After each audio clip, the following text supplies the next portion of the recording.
Yo, what's up guys? For today's video nga pala guys, nagluto tayo ng chicken arroz caldo with beef tuwalya guys. Ito nga pala guys, panoorin ito. Ito chicken breast yan guys. Tapos kinat natin into cubes guys. Tapos ito garlic, onion, tapos ginger, turmeric, tapos ito pasubha, dugo ng manok. Ayan guys, tapos siling green.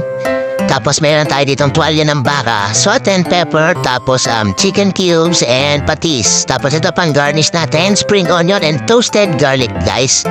Tapos syempre malagkit na bigas, tsaka bigas yon. Tapos ito palambot dito, pinalambot natin sa pressure cooker yung tuwalya guys. Ginamitan natin pressure cooker, tapos magigisa muna tayo, mantika. Tapos syempre ito garlic.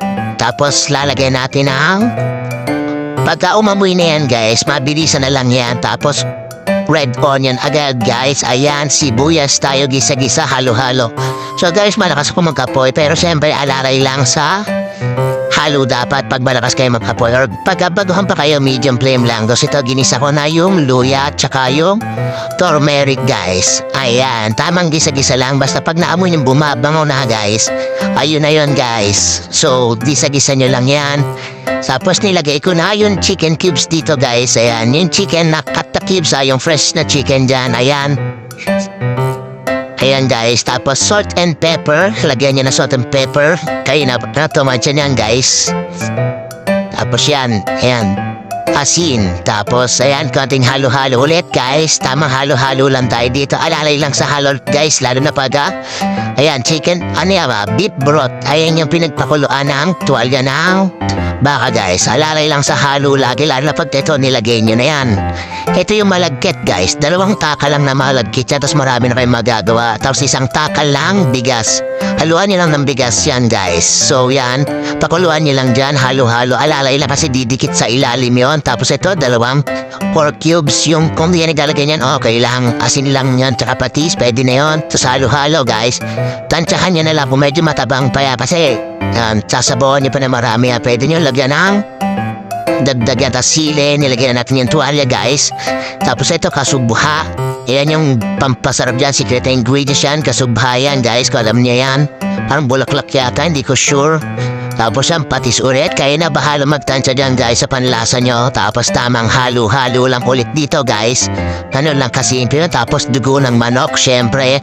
Sabik lang lutuin to guys, mga 10 minutes lang luto na yan guys. So ito na, ready to eat na yan guys. Narito mo, napakasarap. May tuwalya, may chicken, may dugo ng manok, tsaka ibang arroz caldo to guys. So first time ko lang din to matitikman, tsaka first time ko lang din tong ginawa. Ayan na, napakasarap yan. Ready na guys. Sumata yung 3 order niyan. So sila na bahala dyan, yung mga kapatid natin.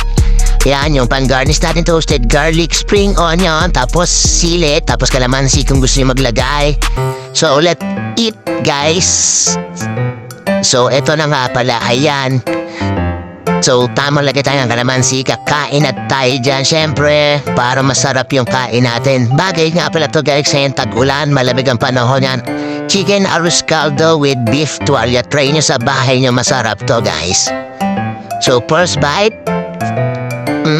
Thank you Lord, diba? Napakasarap niyan. Ang ba, hindi makapaniwala, diba? Tasamahan mo ng Coke, yan, masarap yan. Merienda na to, guys. Diretso na to, tagus na to hanggang dinner, guys.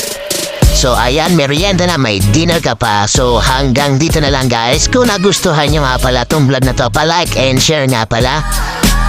So, hanggang dito lang. Thank you, paalam, bye-bye!